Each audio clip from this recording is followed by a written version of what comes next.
राज्यात दूध भेसळ आणि दूध संकलन प्रक्रियेतील कथित गैरप्रकारांचा मुद्दा पुन्हा एकदा राज्याच्या राजकारणाच्या केंद्रस्थानी आला आहे.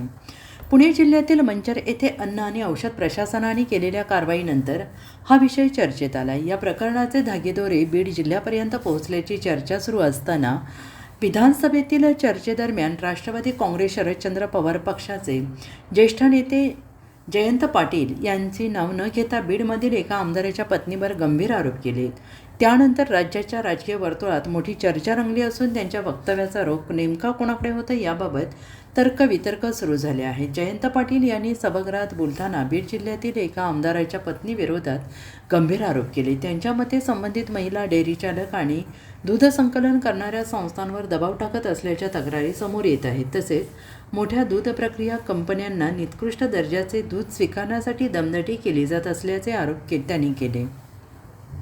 त्याचबरोबर या संपूर्ण प्रकरणाची निष्पक्ष चौकशी करून सत्य जनतेसमोर आणावे अशी मागणी त्यांनी सरकारकडे केली. माध्यमांवर दबाव टाकला जात असल्याचाही मुद्दा जयंत पाटील यांनी उपस्थित केला आहे. संबंधित प्रकरणाची बातमी प्रसिद्ध करणाऱ्या एका या माध्यम संस्थेला धमक्या दिल्या जात असल्याचं तसेच संबंधित आमदाराची पत्नी संपादकांना थेट फोन करून दबाव आणत असल्याचं ऐकिवात असल्याचा दावा त्यांनी केला.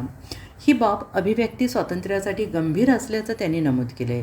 त्यांनी मुख्यमंत्री देवेंद्र फडणवीस यांच्याकडे या संपूर्ण प्रकरणाची सखोल चौकशी करण्याची मागणी करत संबंधित व्यक्ती कोण आहे आणि ती कोणत्या आमदाराची पत्नी आहे हे सरकारने स्पष्ट करावे अशी अपेक्षा व्यक्त केली. मात्र त्यांनी कोणत्याही आमदाराचे किंवा त्याच्या पत्नीचे नाव सभागृहात घेतले नाही. पाटील हे कायमस्वरूपी त्यांना एक फार छंद आहे कोणाच्याही कुठेही डावचायचा. तर मला वाटतं त्यांनी माझ्या नादी लागू नये. मी सोपा डावचायचा माणूस नाही. मी जर उलटा फिरलो तर तुम्हाला सुद्धा नीट सोडणार नाही. जयंत पाटलांनी ती तिकडं बघायची, ती दादागिरी त्यांची, ती नौटंकी बोलण्याची आणि त्याच्यानंतर याच्यात बोलायचं. तुम्हाला जेवढं जमतं ना, देवाने तुम्हाला जेवढं दिलंय त्याच्यापेक्षा 1% आमच्या देवाने सुद्धा आपल्याला जास्त दिलेलं आहे. तुम्हाला बाकीचे लोक गप्प बसत असतील, आम्ही गप्प बसणार नाही. तुम्ही आमच्या इथं येऊन डवचण्याचे कामं करताना आम्ही बी तुम्हाला डिवचू सापडतील ना. ते बी या महाराष्ट्र राज्यामध्ये मागचं मवियाचं जे सरकार होतं त्या सरकारच्या कालावधीमध्ये कोण जलसंपदा मंत्री होतं, ज्यांच्या कालावधीमध्ये जिओ टॅगिंगचा GR झाला. त्या जिओ टॅगिंगच्या GRच्या नावाखाली या महाराष्ट्राची किती लूट झाली हे सुद्धा पुढच्या अधिवेशनात पहिल्या दिवशी बघा.